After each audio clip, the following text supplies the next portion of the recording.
Hi guys, today we are going to study about rocket, how it move upward and what are the driving things which force the rocket to move upward, right? So I have drawn two diagrams for you. One is below one, at any instant t, mass of the rocket plus fuel system is m, moving with some velocity v. After some time t plus dt, since rocket continuously ejecting its fuel, so its mass keep on decreasing. So any instant t plus dt, there is a small time gap between these two instants. So mass is m minus dm and second mass is dm is what? Mass of the fuel which is going backward out of the rocket, which the engine is forcing out to do, right? So mass decreases, so velocity of the rocket becomes v plus dv. Slightly higher velocity as compared to this case. So this is the initial case and this is the final case. So just note it down. I am writing it pi and writing it pf. I am talking about linear momentum. P is always denoted by means linear momentum.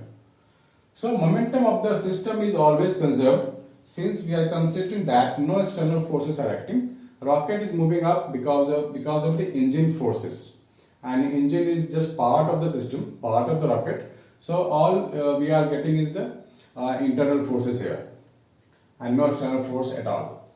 So according to principle of conservation of linear momentum, we have initial momentum, that is mass into velocity, this one. And since rocket is moving up, so upward direction will be positive, downward will be negative. So I am taking about m minus dm into v plus dv. This is the momentum of the rocket at an instant, minus dm into u relative. Since engine is forcing the fuel to move out of the rocket with some velocity, so this velocity u relative is the velocity of the fuel just with respect to the engine, or we can say with respect to the rocket. So I am utilizing this one. But here we can't use u relative, we have to use v absolute of the body. Of course, I am watching the system outside the rocket, this one. So one more thing we must be knowing, v absolute is nothing but u relative minus of the velocity of the rocket, that is v plus dv. ये पूरा चीज मेरे को आएगा v absolute. So v absolute की जगह मैं पूरा लिखने वाला हूँ. उसके बाद I will expand the things.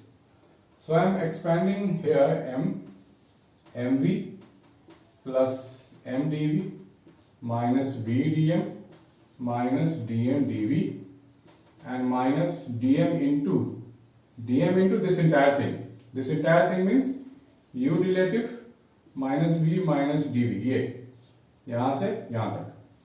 mv cut. I am getting 0 is equal to mdv minus vdm minus dm dv minus dm into u relative minus minus plus dm into v plus dm dv. अगर आपने यहां तक समझ लिया ना ये दो step, उसके बाद यू डोंट नीड मी, आप खुद से भी सॉल्व कर सकते हो. मैं जस्ट प्लस माइनस और डिवीजन ही तो कर रहा हूं, सॉल्व कर रहा हूं. सो अब जो कट रहे हैं उसको हटा देते हैं हम लोग. vdm तो हट गया हमारा, राइट? हट गया ना, ये दोनों हट गया. प्लस माइनस dm dv भी हट गया, ये बच गया और ये बच गया. So I can write m dv is equal to dm into u relative. यही तो बचा. डिवाइड बाय dt कर दो both the sides. Divide by dt. So dy by dt क्या होता है? एक्सेलरेशन ही तो है. So mass into acceleration, this entire thing is coming out to be thrust. Thrust लिख लो, means force acting up. इसके बाद क्या मिला?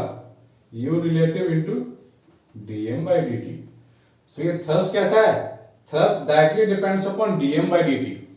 जिस रेट से फ्यूल बाहर निकलेगा, राइट? अगर वो रेट ज्यादा है तो rocket will experience more force to the upward. उतनी ज्यादा स्पीड से फिर ये ऊपर जाएगा, उतना ज्यादा एक्सेलरेट करेगा ऊपर की तरफ.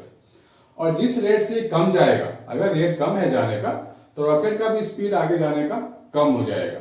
So just note it down. It's very, very important expression, guys. Just note it down.